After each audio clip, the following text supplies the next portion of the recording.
सल्लल्लाहु अला हबीबिहि मुहम्मद व अला आलिहि व अस्हाबिहि अजमईन। अस्सलाम वालेकुम माय डियर फैमिली, कैसे हैं आप सब? आई होप आप सब ठीक ठाक होंगे, खैरियत से होंगे, मज़े में होंगे। हम भी अल्हम्दुलिल्लाह बिल्कुल ठीक ठाक हैं, मज़े में हैं, खैरियत से हैं। और मेरी दुआ है कि अल्लाह ताला आप सबको भी शाद और आबाद रखें, जहाँ आप कदम रखें अल्लाह आपके लिए खैर और आसानी का मामला फरमाए, आमीन सुम्मा आमीन। और शुरू करते हैं आज का रिफ़्रेशिंग सा व्लॉग। सबसे पहले तो मुझे एक बात बताएं आप सब, ये जितनी भी लेडीज़ हैं, क्या आप भी सुबह सुबह उठते सार जो है ना एफिशिएंसी दिखाती हैं और उठते ही बेड से ना सबसे पहले अपना जो बिस्तर है ना वो तय करके रख देती हैं और आप ये शो करते हैं कि मैं कितनी ऑर्गेनाइज्ड हूँ और मैं कितनी सुघड़ हूँ। और देखें, मैं सुबह उठते ही सबसे पहले अपना बेड बनाती हूँ और मैं अपना बिस्तर बना के अपना बेड साफ़ करके अपना ब्लैंकेट, अपना कम्फर्ट, अपनी रज़ाई तय करके कैसा मैंने साफ़ सुथरा कमरा रखा होता है। ऐसे ही करती हैं आप, तो फिर आप बहुत गलत करती हैं। और ये आप कोई सुघड़पन का मुजाहरा नहीं कर रही, बल्कि आप अपना और अपनी फैमिली का बहुत बड़ा नुकसान कर रही हैं। इसकी रीज़न क्या है, अभी आपको बताते हैं। एक रिसर्च के मुताबिक आप जब सुबह सो के उठते हैं तो रात को जाहिर है आपकी, जब आप सोते हैं तो आपको पसीना भी आता है ऑफ कोर्स। इसके अलावा आपकी जो शेड, आपकी जो बॉडी है ना, जिस तरह हम कहते हैं ना कि एनिमल्स होते हैं उनकी स्किन जो है ना वो शेड करती है, जिस तरह बिल्लियों के बाल उतरते हैं, जिस तरह जानवरों के बाल उतरते हैं, इसी तरह जब हम रात को सोते हैं ना तो हमारी बॉडी भी शेड करती है। हमारी बॉडी से भी जो बाल हैं, बाकी चीज़ें हैं ना वो झड़ती हैं और वो सारी की सारी कहाँ जाती हैं? वो सारी की सारी हमारे बिस्तर में, हमारे तकिए पे, हमारे कंफर्ट रज़ाई या हमारे कंबल में जाती हैं। तो सुबह उठते ही जब आप फ़ौरन से अपना बिस्तर समेट देते हैं ना और फ़ौरन से तय लगा के और बड़ा अच्छा सा बेड शीट जो है ना वो बंद कर देते हैं, तो इसका मतलब ये है कि आपका जो सारे का सारा जो रात का था ना बैक्टीरियाज, वो सब कुछ आपने लॉक कर दिया उन रज़ाई के अंदर, उस कंफर्टर के अंदर, उस बिस्तर के अंदर। जो रिसर्चर्स हैं उनके मुताबिक आपको तकरीबन सो के उठने के बाद कोई मसला नहीं, कोई आपको जल्दी नहीं होनी चाहिए। तकरीबन मिनिमम 30 मिनट्स आपको अपने बेड को हवा लगने देनी चाहिए, ठीक है, सादी हवा। ज़्यादा से ज़्यादा आप 1 से 1.5 घंटा अपने बिस्तर को ऐसे ही छोड़ दें ताकि आपके बेड के अंदर हवा क्रॉस हो, आपके बिस्तर की चादर के अंदर हवा क्रॉस हो। बेहतर है कि आपका जो कंफर्टर है, अपनी रज़ाई है, उसको हवा में डाल दें। कुछ लोगों को बड़ी टेंशन होती है, धूप तो निकली नहीं है, जिस तरह सर्दियाँ हैं ना तो धूप तो है ही नहीं, कहाँ डालें? नहीं, आपको धूप की इतनी ज़रूरत नहीं है जितनी आपको हवा की ज़रूरत है।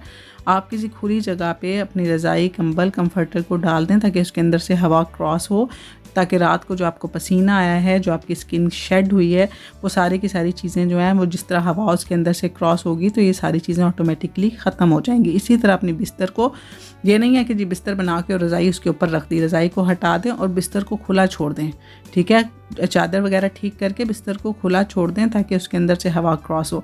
अगर आप यही नहीं करेंगे तो ना सिर्फ आपको स्किन की डिफरेंट बीमारियां हो सकती हैं, सांस की बीमारियां हो सकती हैं, इसके अलावा आपके बेड बग्स बन सकते हैं बहुत ज़्यादा। क्योंकि जब आप, यही मसला होता है ना, ये जो हम यूरोप में रहते हैं यहाँ के लोगों को क्यों बेड बग्स ज़्यादा होते हैं, उसकी रीज़न यही होती है कि जी बस बेड, घर बंद हैं, खिड़कियाँ बंद हैं, दरवाजे बंद हैं, कोई क्रॉसिंग की जगह नहीं है, बेड बंद है। उसकी वजह यह है कि फिर यहाँ पे बेड बग्स बहुत ज़्यादा हो जाते हैं। अब बता कि मैं यहाँ पे रहती हूँ, उसके बावजूद आप यकीन करें मैं अपने कंबल को रोज़ाना बाहर डालती हूँ हवा में।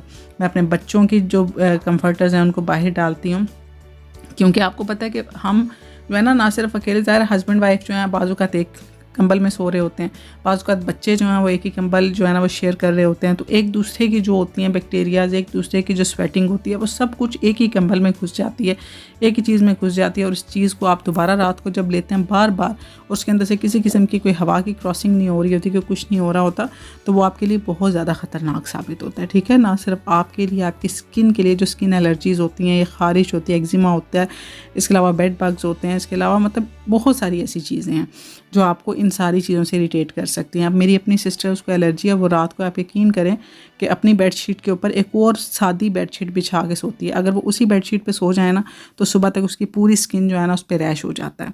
और जब वो रात को सोती है ना तो वो जो बेडशीट बिछी हुई थी उसके ऊपर एक नई बेडशीट बिछा के सोएगी, तो तब तक वो सुबह ठीक उठेगी। तो ये जो चीज़ें हैं ना ये वाकई होती हैं और इन चीज़ों से बचना चाहिए। और ये जो मोबाइल है ना, ये सिर्फ इसलिए नहीं है कि आप बस टिकटॉक स्क्रॉल करते रहो, इंस्टा पे रील्स स्क्रॉल करते रहो, या मतलब ना फजूल किस्म के यूट्यूबर्स के व्लॉग देखते रहो। ये मोबाइल इसीलिए है कि आप जाएं और रिसर्चेस पढ़ें, ठीक है। ये मोबाइल बस एक बटन की दूरी पे है आपसे, सब कुछ जाएं और चीज़ें खोलें और रिसर्च किया करें, चीज़ों के बारे में पढ़ा करें। और ये जो टिकटॉक इन चीज़ों से मत सीखा करें कि यहाँ पे जो बस एक चीज़ वायरल होगी, नहीं ऐसा वैसा, ये बस फजूल किस्म की बातें होती हैं सिर्फ व्यूज़ लेने के लिए। जो अच्छे ऑथेंटिक रिसर्चर्स हैं ना, गूगल पे जाके रिसर्चेस सर्च किया करें, उनको पढ़ा करें, अपने पढ़े लिखे होने का ना कोई फ़ायदा लें, और फिर आपको पता चलेगा कि हम कितनी बड़ी बड़ी गलतियां करते हैं अपनी लाइफ में। ओके, तो इन सारी चीज़ों से सीखा करें। तो आप सारी बहनों से मेरी रिक्वेस्ट है कि कोई ज़रूरत नहीं है एफिशिएंसी दिखाने की। बिस्तर को तकरीबन 30 मिनट या 1 घंटे के लिए खुला छोड़ दें।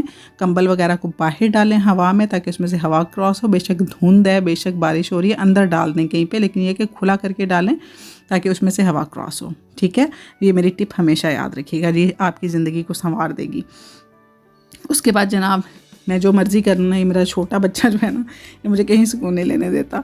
अभी मैंने बेड ठीक किया, सबसे पहले ऊपर चढ़ के बैठ गया। उसके बाद जनाब कोई भी अच्छा सा फैब्रिक स्प्रे लें और अपने कपड़ों के ऊपर, अपने बिस्तर के ऊपर कर दें। ये फैब्रिक स्प्रे बने बनाए भी मिल जाते हैं मार्केट से, इनको बनाना कोई मुश्किल काम नहीं है। आप मेरा हाल है यूज़ करती होंगी, अब तो हर बंदा करता होगा। कम्फर्ट पाकिस्तान में मुझे एक कंपनी याद है जो कपड़ों में खुशबू के लिए हम इस्तेमाल करते हैं। इसको बनाना बहुत आसान है। कोई भी खुशबू वाला जो कम्फर्ट होता है ना, जो आप कपड़ों में खुशबू के लिए इस्तेमाल करते हैं, अगर तो आपके पास छोटी स्प्रे बॉटल है तो 1 कप डाल लें, बड़ी स्प्रे बॉटल है तो 2 कप डाल के उसके अंदर पानी मिक्स कर लें, और ये इतना अच्छा फैब्रिक स्प्रे बन जाता है, इतनी अच्छी इसकी खुशबू होती है। तो आप इसको जब भी आप बिस्तर बनाएं, तो बिस्तर बनाने के बाद आप इसके ऊपर ये स्प्रे कर दें। उसके अलावा बिस्तर को खुला छोड़ दें। एक तो बिस्तर से बड़ी अच्छी खुशबू आएगी, दूसरा आपका बिस्तर जो है ना, वो हवा जब क्रॉस होगी तो इंशाल्लाह रात तक सारे बैक्टीरिया जो कुछ भी है वो ख़त्म हो जाएगा। और बेडशीट को हमेशा रोज़ाना झाड़ें, और 1 हफ़्ते में 1 दफ़ा बेडशीट ज़रूर चेंज कर दिया करें, ठीक है। 1 हफ़्ते से ज़्यादा बेडशीट ना रखा करें। 1 हफ़्ते के बाद बेडशीट को ज़रूरी चेंज कर लिया करें। और बाकी बस मैं आ गई थी अब बाहर वाले एरिया में। यहाँ पे मैंने पैम्पर्स वगैरह उसके बंद करके रखे हैं हमज़ा के। इसके अलावा यहाँ पे हमारा लॉन्ड्री एरिया है। बच्चे जो है ना वो ऐसे ही फेंकते हैं, उनके यहाँ पे सिलेंडर पड़ा हुआ है, बास्केट तो है कपड़ों वाली, लेकिन सिलेंडर की वजह से उसकी जगह नहीं बनती, वो बच्चे उसके ऊपर ही रख देते हैं चीज़ें। और इसके अलावा बच्चों के जो शूज़ हैं, ये भी रोज़ाना का काम है ठीक करना। इनको रोज़ाना मैं डांटती हूँ, उनके पापा भी डांटते हैं कि तुम लोग अपने जो शू रैक है ना, कम से कम शू रैक के ऊपर शूज़ रख दिया करो। लेकिन सवाल ही नहीं पैदा होता बच्चों का। वो आएंगे और बस यहाँ पे ना उनके लिए गैलरी जो है ना वो स्टोर है, बस जूते फेंकेंगे, दूसरे वाले घर वाले पहनेंगे और ये जा वो जा। लेकिन ये अम्मा की ज़िम्मेदारी होती है, अम्मा ने करना ही करना होता है। तो बस यहाँ से मैंने बच्चों का सारा जो शू रैक है वो ठीक कर लिया है। और उसके बाद जनाब मौसम जो है ना वो काफ़ी दिन हो गए हैं, बादल बने हुए हैं, लेकिन बारिश इतनी ख़ास नहीं हुई, बस 1 दिन ही हुई थी। खुल के बारिश हो जाए ना तो ये जो बीमारियां हैं ना ये ठीक हो जाएं, लेकिन ये हो नहीं रही बारिश खुल के। तो बस जनाब उसके बाद मैंने सारी चीज़ें उठाई और मैं तकरीबन 3 दफ़ा इस बच्चे का जो कंबल है ना वो ठीक करके ऊपर रख चुकी हूँ। लेकिन ये ना दोबारा से जैसे ही उसके पास जाता है ना, उसको दोबारा से नीचे फेंक देता है। इसको कोई चिढ़ है मेरे साथ कि मेरी अम्मा जो है ना वो काम कर रही है तो मैं साथ साथ काम ख़राब करता रहूँ। तो बस इनके साथ ही ज़िंदगी और रौनक है, बस ये चलता रहता है। मेरी ये रौनक है, सारा दिन मैं इसके साथ चलती रहती हूँ। तो बस आज मैं बनाने लगी हूँ रात के खाने में सरसों का साग, जो कि रेडीमेड है। इसको तड़का लगाऊंगी मैं लहसुन अदरक का और प्याज का और हरी मिर्चों का, और साथ में मैंने बनानी है आज सवैयाँ। तो हम बनाते हैं ये चीज़ें, और साथ में एक बड़ी अच्छी चीज़ मैं आपके साथ डिस्कस करती हूँ। आपको पता होगा असद और निमरा का, असद निमरा व्लॉग्स हैं, और ये असद परवेज़ को आप जानते होंगे। ये जो छोटे छोटे 2 बच्चे थे ना, इन्होंने मैट्रिक के बाद शादी की थी और काफ़ी ये वायरल हुए थे। और उसके बाद इन्होंने अपना यूट्यूब चैनल बना लिया था, व्लॉगिंग चैनल। इसमें ये फैमिली व्लॉगिंग करते थे। तो इन्होंने अपनी फैमिली व्लॉगिंग क्विट कर दी है। व्लॉगिंग क्विट नहीं की, लेकिन फैमिली व्लॉगिंग क्विट कर दी है। मैं कहती हूँ कि अल्लाह ताला जिसको हिदायत दें। आप इनका जो लास्ट व्लॉग है ना आप जाके देखें, और इतनी अच्छी बातें इस छोटे से बच्चे ने की हैं, जो कि हमारे जो मैच्योर लोग हैं ना वो नहीं कर पा रहे। उसने यही बोला है कि मैं मतलब गुनहगार हो रहा हूँ, मैं अपनी बीवी को, अपनी माँ को, सबको दिखा रहा हूँ, और मुझे क्या पता कि हज़ारों लाखों लोग जो मेरी बीवी को देख रहे हैं वो मेरी बीवी के बारे में क्या सोच रखते हैं। उसने इतनी अच्छी बात की। उसने बोला कि मैं बेशक नमाज़ पढ़ लूँ, जो मर्ज़ी कर लूँ, लेकिन जब एक काम मैं गलत कर रहा हूँ उसका इतना गुनाह मुझे मिल रहा है तो क्या फ़ायदा मेरे नमाज़ पढ़ने का, सब कुछ करने का। तो उसने मतलब बहुत अच्छी बातें की हैं। और उसने ये बोला कि मैं आज के बाद अपनी बीवी को, अपनी फैमिली को नहीं लाऊंगा व्लॉग में। और कहता है कि पैसा क्या है, हम लोग बस पैसे के पीछे भागते रहेंगे और उसके पीछे हम अपनी बीवियों को, अपनी बहनों को, सबको दिखाते रहेंगे, तो ये दिखा के पैसा कमाने का क्या फ़ायदा। तो उसने फैमिली व्लॉगिंग, और उसने बहुत अच्छी बातें की हैं, and we should appreciate him. देखिए लड़कों के पास बहुत सारे ऑप्शंस होते हैं, ठीक है ना। लड़के अपना फेस भी शो कर सकते हैं, लड़के तो बहुत सारी टेक्निकल चीज़ें सिखा सकते हैं, लड़के तो बाहर घूम फिर सकते हैं, मतलब आप डिफरेंट ट्रैवलिंग व्लॉग बना सकते हैं। लड़कों के लिए तो व्लॉग बनाना मुश्किल ही नहीं होता, मुश्किल होता है लड़कियों के लिए, औरतों के लिए, ठीक है। तो मर्द अगर घर बैठ के अपनी बीवियों को, अपनी बहनों को दिखा दिखा के व्लॉग बनाएंगे ना, तो वो वाकई बुरा लगता है, हमारे माशरे पे इस पर बहुत बड़ा इम्पैक्ट, बहुत बुरा इम्पैक्ट पड़ता है। लेकिन एक औरत जो है ना वो भी बना सकती है, औरत के लिए भी ज़रूरी नहीं कि वो अपना आप दिखाए, औरत के पास भी ढेर सारी क्रिएटिविटीज़ होती हैं, उसका अपना पूरा घर है, वो अपने पूरे घर को ऑर्गेनाइज़ करना सिखा सकती है, डिफरेंट टिप्स एंड ट्रिक्स सिखा सकती है, कुकिंग सिखा सकती है, बहुत सारे मशवरे दे सकती है। औरत को कोई मुश्किल काम नहीं, लेकिन औरत अगर घर का काम दिखाए ना तो वो अच्छा लगता है, क्योंकि औरत वो एक औरत की सल्तनत है, ठीक है ना। वो औरत उसको ऑन करती है, क्योंकि वो एक जो हाउस वाइफ है तो उसका काम ही घर के काम करना है। तो अगर वो घर दिखाती है ना तो उसका बनता है घर दिखाना। लेकिन अगर एक मर्द अपना बाहर का काम छोड़ के, अपनी नौकरियां छोड़ के, अपना सब कुछ छोड़ के घर बैठ के सुबह से शाम तक अपनी बीवी, माँ, बहन, बच्चों को दिखाता रहेगा ना, तो वो ऑड लगता है। और ये इतना बुरा इम्पैक्ट डाल रहा है हमारी सोसाइटी में कि लोग अब जॉब करने की बजाय, कुछ टेक्निकल या कुछ प्रैक्टिकल सीखने की बजाय मोबाइल पकड़ते हैं और सुबह उठ के जिस सबको दिखाना शुरू कर देते हैं। और फैमिली व्लॉगिंग के नाम पे आप लोग क्या दिखा रहे हैं ये सबको पता है। और यही वजह है कि इस छोटे से बच्चे ने इतनी बड़ी और इतनी अहम बात की है कि मैं ये नहीं कर सकता मज़ीद, मैं मज़ीद अपनी बीवी को नहीं दिखा सकता, मैं मज़ीद अपने घर वालों को नहीं दिखा सकता।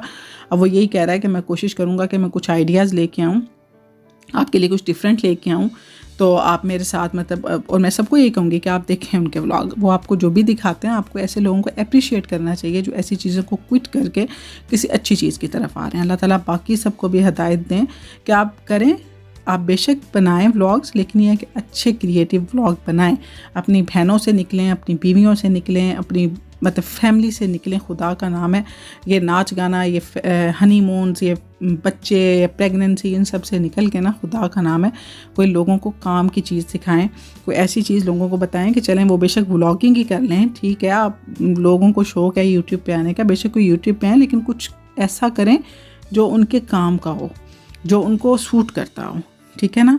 ये वाली चीज़ें बिल्कुल सूट नहीं करती, स्पेशली मर्दों को। ओके, तो फैमिली व्लॉगिंग अगर करनी भी है तो वो लेडीज़ को फिर भी सूट करती है। मैं फिर यही कहूँगी, लेडीज़ को सूट करती है, उनके घरदारी उनका काम है।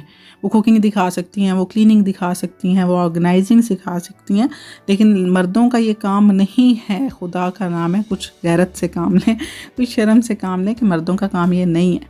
तो बस यही आज के व्लॉग में मैंने अप्रिशिएट करना था असद निमरा व्लॉग को। मैं सब आपको बोलूँगी कि आप उनके व्लॉग्स देखें, आप बिल्कुल उनके व्लॉग्स को छोड़ें मत, उनको अप्रिशिएट करें। और यकीन करें कमेंट बॉक्स में लोगों ने इतने अच्छे अच्छे कमेंट्स किए हैं, सब ने उनको अप्रिशिएट किया है कि आपका बहुत अच्छा फैसला है। किसी ने भी ये नहीं कहा कि आपने ये क्या किया, क्योंकि अंदर ही अंदर सबको पता है कि ये चीज़ गलत है और ये चीज़ हमारी सोसाइटी में नहीं होनी चाहिए, ठीक है जनाब। तो बस आपके साथ बातें करते करते, देखें मैंने 2 टॉपिक आपके साथ शेयर किए हैं, तो मैंने आपके साथ बातें करते करते अपना काम भी मुकम्मल कर लिया है। सवैयाँ बना ली हैं, साग को तड़का लगा लिया है, और उसके बाद बस बच्चों को मैं खाना बना के दूँगी और मैं आपको फाइनल लुक दिखा देती हूँ सवैयों की। तो जनाब इसके साथ ही मैं अपने ब्लॉग को करती हूँ एंड। आई होप आपको मेरा ब्लॉग पसंद आया होगा। पसंद आया लाइक करें, कमेंट बॉक्स में कमेंट करें, चैनल को सब्सक्राइब करें, शेयर करें। मैं मिलूँगी नेक्स्ट वीडियो में। रखिएगा अपना ढेर सारा ख्याल। अल्लाह हाफिज़, बाय बाय।